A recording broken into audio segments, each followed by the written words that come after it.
दोनों ऑन हो गए। हेलो हेलो या जो विगत 30 तारीख को घटना हुई थी, उस घटना को बड़ी संवेदनशीलता के साथ लिया गया। बड़ी दुखद और अनपेक्षित घटना थी। दो उम्मीदवारों के समर्थक विपरीत दिशा से क्रॉस कर रहे थे। गाड़ी को आर पार करने को लेकर के बकझक प्रारंभ हुआ और वह जो बकझक था वो अल्टीमेटली स्टोन पेल्टिंग में परिणत हुआ।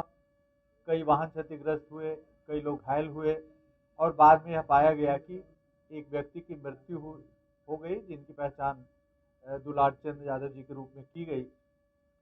इस संबंध में प्राथमिकी दर्ज की गई दोनों पक्षों के द्वारा।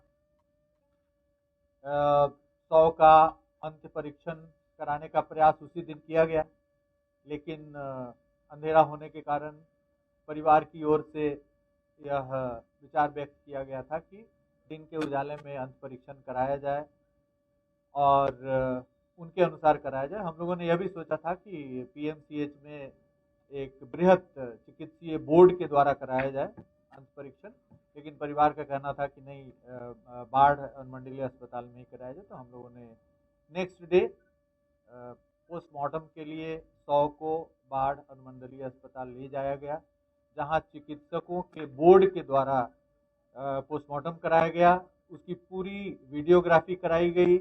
पीड़ित के पक्ष से भी वीडियोग्राफी के दौरान अपनी तरफ से भी उन्होंने वीडियोग्राफी रखा था। उनके द्वारा भी पूरे पोस्टमार्टम की प्रक्रिया का अवलोकन किया गया पीड़ित पक्ष के परिजनों के द्वारा। चिकित्सीय बोर्ड के द्वारा अंत परीक्षण प्रतिवेदन निर्गत किया गया। अंत परीक्षण बहुत ही महत्वपूर्ण इसमें था, क्योंकि ऐसा प्रतीत हो रहा था इंक्वेस्ट के दौरान कि पैर के एकदम निचले हिस्से में एक फायर आर्म का जख्म प्रतीत हो रहा था। अब वो फायर आर्म का जख्म है या नहीं है, ये पोस्टमार्टम से ही संपुष्ट होगा। उसके बाद बदन पे कुछ निशान दिख रहे थे, लेकिन अन्य कोई वैसा जख्म बदन पे नहीं दिख रहा था स्पष्टतः, जिससे हम कह सकें कि इसके कारण मृत्यु हुई है। इसलिए पोस्टमार्टम का जो इंतजार था वो था कि पोस्टमार्टम में क्या तथ्य आते हैं, उससे काफी सारी चीजें स्पष्ट होंगी। पोस्टमार्टम में यह स्पष्ट रूप से व्यक्त किया गया है कि पैर में जो गोली के प्रवेश जख्म और निकास जख्म है वो फायर आर्म से हैं, लेकिन उसके कारण मृत्यु नहीं हो सकती है। वह जख्म मृत्यु कारित करने के लिए पर्याप्त नहीं है। फिर अन्य जख्मों का अवलोकन पोस्टमार्टम के दौरान किया गया, जिसमें शरीर के ऊपरी भाग में यह बताया गया है कि जो लंग्स और हार्ट का जो एरिया है वहाँ पर कंप्रेशन है और कॉज ऑफ डेथ लिखा गया है कि कार्डियो रेस्पिरेटरी फेलियर। इसका मतलब है कि जो लंग्स और हार्ट है वो कंप्रेस हुआ है। और यह भी लिखा गया है कि यह शरीर के ऊपर से कोई hard and blunt heavy substance के गुजरने से हो सकता है। फिर सीआईडी की टीम, जो अभी डीआईजी सीआईडी जैन जी हमारे सामने बैठे हैं, इनकी अध्यक्षता में सीआईडी की भी एक बड़ी सशक्त टीम, जिसमें ये स्वयं थे, एसपी क्राइम थे, डीवाईएसपी, फॉरेंसिक्स के बहुत सारे एक्सपर्ट्स को तुरंत भेजा गया था उसी दिन। आईजी कमिश्नर की टीम भी गई थी, संयुक्त जांच प्रतिवेदन भी समर्पित की थी, सीनियर एसपी भी गए थे। तो सभी बड़े पदाधिकारी वहां पर भ्रमण किए, समीक्षा की, अनुसंधान की, और जो पोस्टमार्टम निर्गत हुआ है उससे यह पता चला कि हार्ड एंड ब्लंट सब्सटेंस कोई हेवी इनके ऊपर से क्रॉस किया। अब वहां पर जब परिस्थितियों को आप देखेंगे, आकलन करेंगे, जो वीडियोस उपलब्ध हुए हैं हमें, उससे यह संकेत मिल रहा है कि स्टोन पेल्टिंग हो रही है। आमने सामने बकझक हुआ है गाड़ी को आर पार करने के लिए, उसके बाद बकझक में स्टोन पेल्टिंग हो रहा है। मृतक है वो भी दिख रहे हैं उसी आकृति के, उसी वेशभूषा के एक व्यक्ति के द्वारा स्टोन पेल्टिंग किया हुआ दिख रहा है। और गाड़ियां भाग रही हैं वहां से, घटनास्थल से निकलने का प्रयास कर रहे हैं। उस क्रम में शीशे टूटे हैं कई गाड़ियों के, कई व्यक्तियों को भी जख्म हुआ है, 10-12 लोगों को, जिसके इलाज के दौरान जख्म प्रतिवेदन निर्गत किया गया है। तो इन सभी परिस्थितियों को समेकित रूप से देखते हुए, पोस्टमार्टम रिपोर्ट, वीडियो विजुअल्स, ये सब देखते हुए ऐसा प्रतीत हुआ कि प्रथम दृष्टया इस कांड में इनकी हत्या हुई है।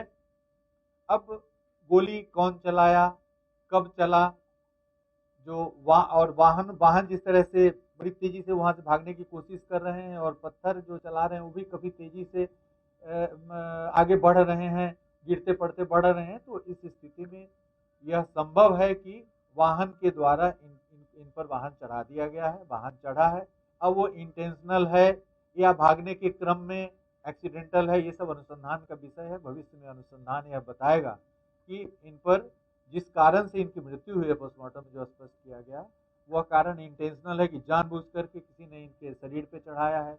जो गोली चली है वो चूंकि पैर में लगा है और अन्य किसी संवेदनशील हिस्से में नहीं है, वहां पर प्रत्यक्षदर्शी गवाहों की कमी नहीं है। आप देखेंगे वीडियोस में दिख रहा है कि दर्जनों दर्जनों लोग वहां पे प्रत्यक्षदर्शी साक्षी हैं। प्रत्यक्षदर्शी साक्षियों को चिन्हित किया जा रहा है, उनके बयान लिए जा रहे हैं।